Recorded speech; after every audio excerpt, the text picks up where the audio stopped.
నేను అది అనలేదండి. ఒక్క నిమిషం చిన్నప్పటి గారు, ఒక్క నిమిషం. నేను అన్నది ఏంటంటే, మీరు మనుషుల యొక్క వ్యక్తిగతం ఆ లేడి పేదవాళ్ళు ఏడుస్తారన్న కోణంలో ఎవరు సవాళ్ళు చస్తారన్నది నాకు ఇమీడియట్ గా నవ్వు వచ్చింది. అంతకన్నా మీరు మాడిన దానికి నేనేం అంటలేదు.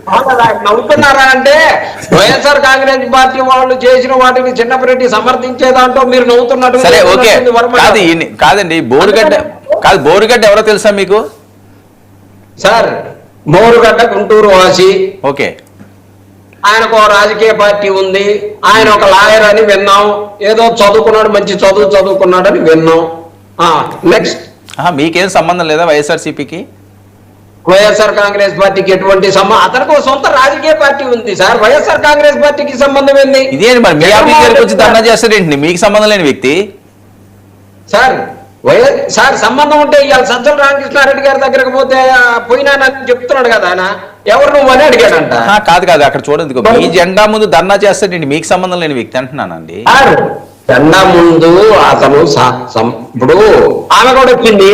ఒకవేళ ఆమె ఇప్పుడు మాట్లాడింది వాళ్ళ భార్య, మరి ఎందుకు వచ్చింది? ఇవన్నీ సార్, నేను అనేది ఒకటి సార్. ఎవరు మాట్లాడినా, శ్రీరెడ్డి మాట్లాడినా, బోరుగడ్డ నీళ్ళు మాట్లాడినా, చిన్నపరెడ్డి మాట్లాడినా, ఎవరు మాట్లాడినా ప్రతి వాళ్ళకి కొన్ని లైన్స్ ఉండే ఇన్నాళ్ళ నుంచి నేను మాట్లాడుతున్నాను. మరి నేను ఎప్పుడైనా ఒక బూతు మాట్లాడినట్టు ఏదన్నా ఒకటి చూపించగలిగితే మీరు చూపించండి. నన్ను ఎందుకన్నా అనట్లేదు. వంశీ ఏదన్నా రాజకీయంగా విమర్శించవచ్చు, లేకపోతే నేను ఏదన్నా విమర్శించవచ్చు, అంతవరకే. కానీ వంశీ గారిని ఎప్పుడైనా వారి ఇంట్లో వాళ్ళ గురించి మాట్లాడామా, వాళ్ళ పర్సనల్ గురించి మాట్లాడాం, మాకు అవసరం లేదు. కానీ బోరుగడ్డ అనిల్ గురించి మాట్లాడినప్పుడు బోరుగడ్డ అనిల్ మాట్లాడినటువంటివి వారికి బాధించినాయి. ఆ బాధించిన వారు వాళ్ళు కేసులు పెట్టారు. ఆ కేసులు చట్ట ప్రకారం ఆయన చూసుకోండి. ఈడకొచ్చి వైఎస్ఆర్ కాంగ్రెస్ పార్టీ ఆఫీసు ముందు ధర్నాలు చేస్తే వైఎస్ఆర్ కాంగ్రెస్ పార్టీ ఏం చేస్తుంది? మాకు సంబంధం లేనటువంటి వ్యక్తి. అదే నేనేదన్నా ఇబ్బంది పడి నేను ధర్నా చేస్తే మా పార్టీ వాళ్ళు చెప్తారు, అరే నాయన ఇన్నాళ్ళు పార్టీ పనిచేసి నీకు వచ్చిన ఇబ్బంది ఏంది, రాయా నాయన దా కూర్చోందాం, మనం పార్టీ తరఫున మనం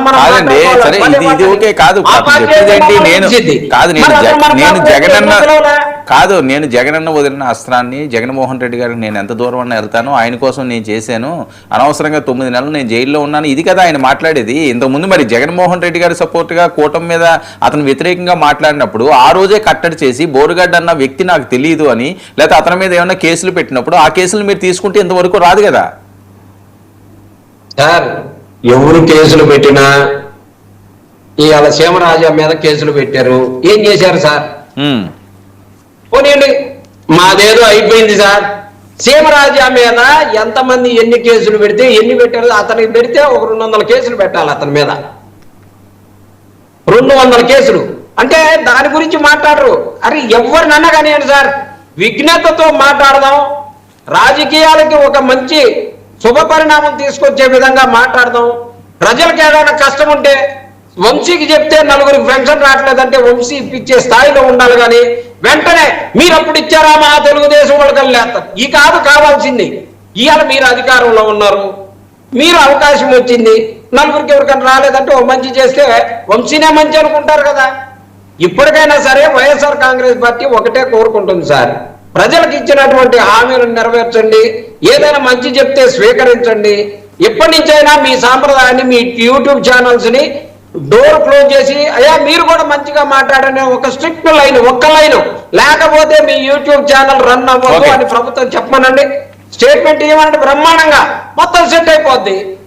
ఇలాంటివి లేకుండా పైకి ఒక రకంగా లోపల ఒక రకంగా మాట్లాడితే మాత్రం మళ్ళీ ఇలానే రెగ్యులర్ గా ఉంటాయి. ఎప్పటి నుంచన్నా నిర్ణయం తీసుకుందామని అన్ని పార్టీలకు కూడా పిలిపిస్తున్నాం. Right, okay. Vamsi, good evening Varma garu. Very good evening అండి. ఉదయనిధి స్టాలిన్, త్రిషా గారి గురించి మాట్లాడడం చూస్తే ఏపీలో గతంలో జరిగిన అంశాలన్నీ కూడా ఇప్పుడు పెద్ద పెద్ద కథనాల కింద వస్తున్నది. ఇక్కడ కూడా అదే అని ఏంటి ఈ సంస్కృతి ఏంటి అంటే, అక్కడ మనం ఉన్నాం కదా ఉమ్మడి రాష్ట్రంలో అని చెప్పి ఆ సంస్కృతి ఎక్కడికి వస్తున్నదా, లేకపోతే ఇక్కడ మాట్లాడుతున్నారు కదా మనం ఎందుకు మాట్లాడకూడదని అక్కడ చేస్తున్నారు. ఎందుకంటే తమిళనాడులో ఎప్పటి నుంచో ఉన్న రాజకీయాలండి, జయలలిత గారు అంతకుముందు నుంచి కూడా ఉన్నాయి. ఇక్కడ అది లేదు. ఈ కొద్ది సంవత్సరాల క్రితం నుంచి ఇక్కడ మొదలైంది ఈ సంస్కృతి అంతా. అసలు ఏంటి రాజకీయ నాయకులు వాళ్ళ ఇంట్లో భార్యనో లేకపోతే వాళ్ళ సిస్టర్స్నో లేకపోతే వాళ్ళ మదర్నో ఎవరో ఒకరిని తెర మీదకి తీసుకురాకపోతే రాజకీయాలు చేయలేరా? ఇది ఏమి రాజకీయం అనాలి? దీనికి ఏం పేరు పెట్టాలి? సార్ వర్మ గారు, కేఎస్ ప్రసాద్ గారికి, చిన్నపరెడ్డి గారికి, బాబు గారికి, అలాగే 99 వీక్షకులందరికీ కూడా గుడ్ ఈవినింగ్. తమిళనాడు రాజకీయాల దాకా ఎందుకు సార్? అసలు మన రాష్ట్రంలో గత 5 సంవత్సరాలు జరిగింది చూసుకుంటే, మా అధినేత కుటుంబ సభ్యులను కావచ్చు, పవన్ కళ్యాణ్ గారి కుటుంబ సభ్యులను కావచ్చు, బహిరంగ వేదికల మీదే పవన్ కళ్యాణ్ గారి భార్యల గురించి మాట్లాడారు. ఇప్పుడు దాకా మాట్లాడుతున్నటువంటి సోకాల్డ్ వైఎస్ఆర్సీ వాయిస్ అని చెప్పుకుంటున్నటువంటి అడుగులండి వర్మ గారు. మాట్లాడు ఏమన్నారని అడుగుతున్నాడు కదా. నేను అదే చిన్నప్పటి గారిని అడిగాను, గతంలో మీ హయాంలో ఎక్కువ జరిగినాయి అని కదండి కథనాలు వచ్చినాయి అంటే, ఎవరన్నారు, ఏం జరిగింది అంటున్నారు ఆయన. సరే అవన్నీ మర్చిపోయి ఉంటారులే, కానీ మర్చిపోవటమే మాటలు కావాలి. అవన్నీ వదిలేసి చిన్నపరెడ్డి అన్నాయి, అవన్నీ వదిలేసి ఇప్పుడు చేయకుండా ఉండండి, అది చాలు. గతంలో 2019 నుండి 24 వరకు బిహేవ్ చేసినట్లు మళ్ళీ చేయకుండా ఉండండి, దట్ ఈస్ ఎనఫ్.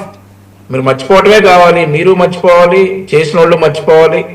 అవన్నీ మర్చిపోయి మంచిగా ఉండండి అనే చెప్తా ఉన్నాం.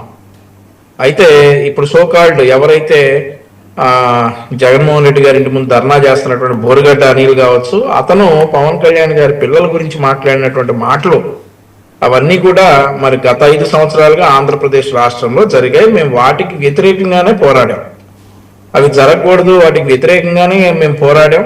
ఏదైతే అలా పవన్ కళ్యాణ్ గారి భార్యల గురించి మాట్లాడిన అతనికి ఏమో మంత్రి పదవి ఇచ్చారు, ఈ రోజు ఇంటి ముందు ధర్నా చేస్తున్నటువంటి బోరుగడ్డ అనిల్కి ఏమో సెక్యూరిటీ ఇచ్చారు. అలా చేసుకుని వచ్చేసి ఈ రోజు సెక్యూరిటీ ఇవ్వడం ఏంటి, ఎవరిచ్చారు? సార్ సెక్యూరిటీ ఇవ్వడం ఏంటి ఒకసారి చెప్పండి సార్.